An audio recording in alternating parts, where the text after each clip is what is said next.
Y'all finished or y'all done?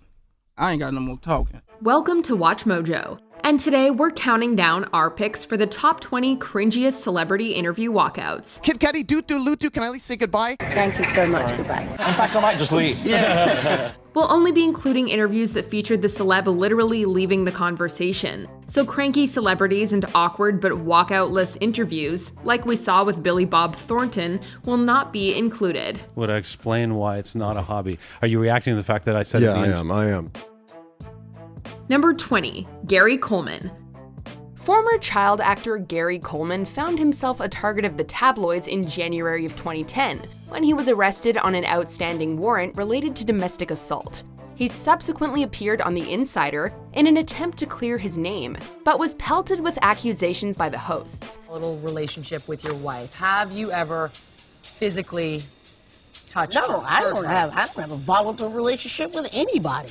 In the course, he grows particularly hostile towards guest host Lisa Bloom, who seemingly refuses to listen despite his constant denials. They proceed to get into a fierce screaming match before Coleman storms out in a flurry of curses. Because she's pushing my buttons, and I don't like her now, and the next thing I'm gonna do is leave. So all of you. The other hosts can do nothing but sit and gawk at the sheer pandemonium that is taking place beside them. Number 19, Julian Assange.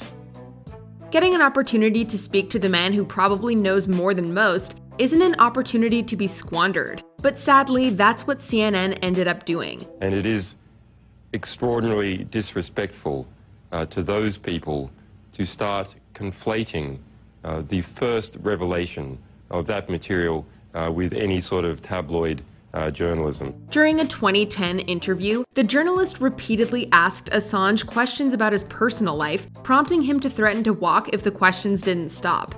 I'm going to walk if you're going to contaminate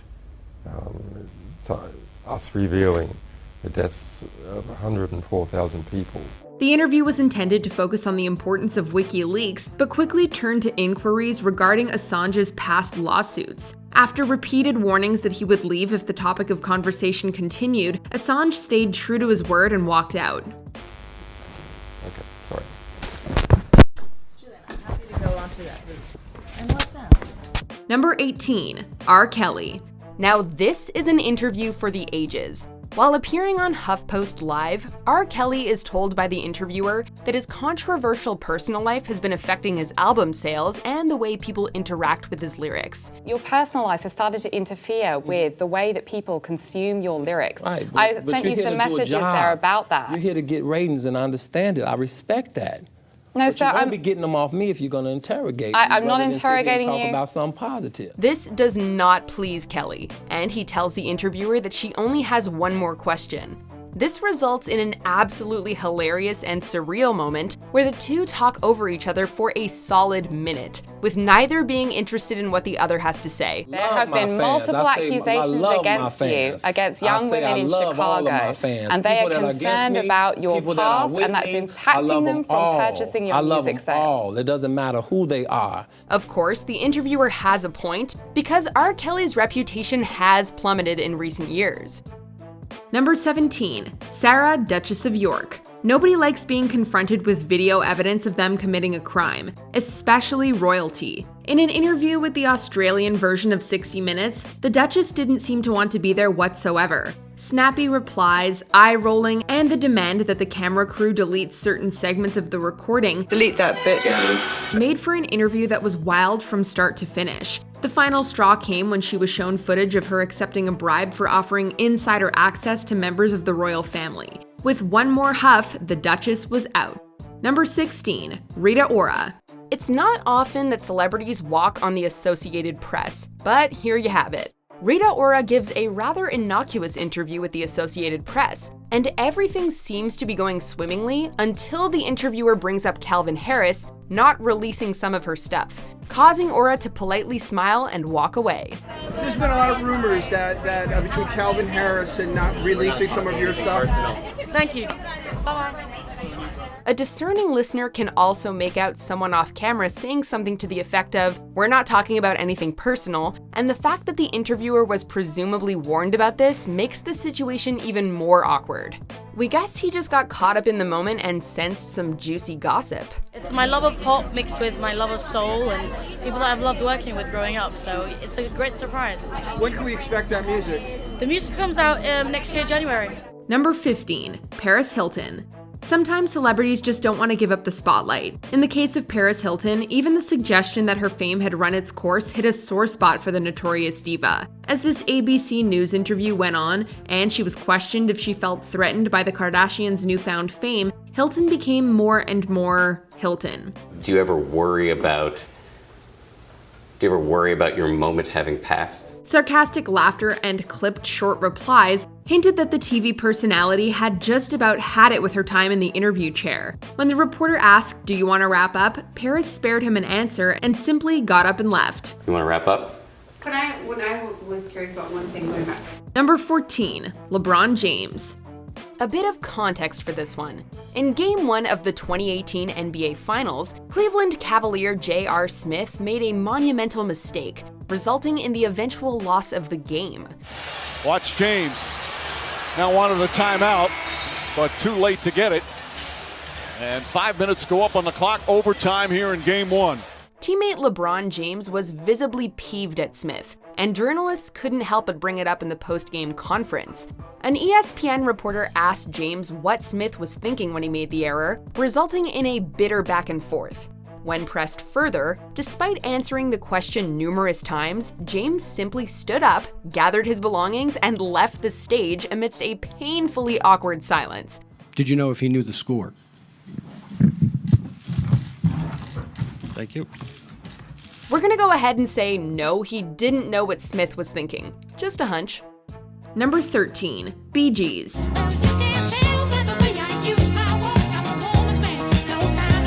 Before you bring a world-famous band onto your show, it's probably best to brush up on at least a few of their songs. When Stayin' Alive superstars appeared on Clive Anderson's talk show in 1996, things were tense from the beginning. Singer Barry Gibb seemed to become especially annoyed with Anderson after the host mentioned he'd forgotten one of their hits from the past, and the pop star laughed before simply excusing himself and walking off stage. We're getting on like a storm, aren't we, Clive? Yes. In fact, I might just leave. Yeah. Oh, I've never had anyone walk out before, but... With a painfully awkward half apology, the rest of the band slowly followed, leaving the stunned host all alone. Oh, well, I guess I better join them. Was it something he said? Number 12, Jesse Ventura. In 2009, vet, wrestling icon, actor, and politician Jesse Ventura appeared on Opie and Anthony, only to spar with comedian Jim Norton over the topic of the American government and military. Norton continuously yells into the microphone, while Ventura calmly tries to explain his situation and point of view. I just said government's covering it up. We have not been told the truth. So you feel that Well, okay, wait a minute. All right? If you'll calm down a moment. You're yelling. You said the F word. Yelling. You're the governor. The F word. This is serious. It eventually gets so bad that Jesse simply just sits back and stares at Norton, clearly frustrated with his stubbornness. Ventura leaves 20 minutes later, but even in the midst of physically walking out of the studio, he and Norton can't help but dig into each other. Bye, tough guy. Bye, tough guy. And thanks for your service to our country. You're welcome. Thanks for touching me with your stupid riff-raff Rocky Horror hairdo. It's wonderfully awkward, and it's a miracle that it didn't come to blows. Let's just say, Jim wouldn't have lasted long. Number 11, Donald Trump. Ever since his election, there's been friction between Donald Trump and the press, to put it mildly, and this botched interview with CBS was no exception. Though it began smoothly, things went south fast when the infamous validity behind the Obama wiretapping accusations were brought up. You call him sick and bad. Look, you can figure it out yourself. Apparently, this was a touchy subject for President Trump, as only moments after the questioning began, he waved the reporter away and announced that the interview was over. It's enough. Thank you. Thank you very much. To be quite honest, nobody was all that surprised. Can't talk anymore. No, can't talk anymore. Number 10, Jordan Belfort. Why can't I ask just these honestly, questions? and I was told this is a friendly, nice interview, and no one has ever treated me as disrespectfully as you have, really. Legally speaking, Jordan Belfort is a convicted scammer and fraudster who spent 2 years in prison.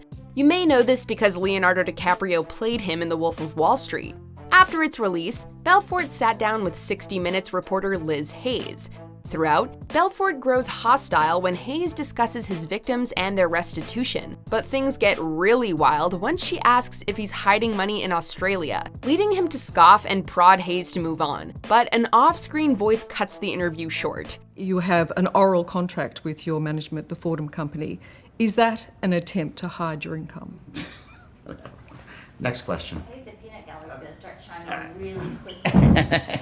We've been audited so I think you many can times, air what you want here out of this interview. It's we've been done. audited so Why can't I? You got a lot of nerve, boy, I'll tell you. Belfort proceeds to chastise Hayes from the sidelines, calling her disrespectful and telling her that she has a lot of nerve to ask the question she was asking. Number 9. Robert Pattinson. Ryan Seacrest is no stranger to awkward moments. Well, I'm giving you a high five. But this red carpet weirdathon with the Twilight star still makes us cringe. Chatting it up like old friends, the interview was going well until the radio host decided to make a poke at a taboo topic, Robert's relationship with co-star Kristen Stewart. What do you say to your fans who are desperate to know about you and your co-star Kristen? What can you tell them? After an awkward pause, Pattinson's PR manager decided that enough was enough and spirited the teen heartthrob away, with Seacrest sitting shunned. But I was just cut off for the first time ever. Too bad it didn't keep the Robston drama from blowing up all over the tabloids. Number 8. Shannon Tweed. She's mad because you made a joke about it. I was trying to lighten the mood, and She was not having it. Yeah. In June of 2011, Shannon Tweed and husband figure Gene Simmons appeared on Joy Behar Say Anything to promote the new season of Gene Simmons' Family Jewels. The interview was a little awkward to begin with, as Tweed kept repeating that she was sick of her relationship with Simmons and his philandering ways. What about though? You've been with him for 27 years. Is it new? I'm tired. 28. I'm tired of it. You're tired of the life? Well, the kids went to college, and I'm tired of his life. Shannon rips off her microphone and walks out, as Gene calmly asks her to return. Luckily, not too much damage was done, as Simmons and Tweed married just 4 months later and are still together as of 2019. At least the story has a happy ending. Number 7. Naomi Campbell. Diamonds, drama, cameras being punched, this sounds like an episode of Real Housewives. Backstage during Campbell's charity fashion show for Haiti, ABC reporters decided to question the supermodel about how she allegedly received a large blood diamond from ex-Liberian President Charles Taylor. Apparently, she wasn't in the mood to discuss her jewelry, as she quickly cut the reporter off and said that she would not be discussing any diamond during the interview. From Charles. I didn't receive a diamond, and I'm not going to speak about that. Shortly afterwards, she stormed away, knocking a camera out of a producer's hands as she made a hasty exit. Thank you so much. Goodbye. Let's get up.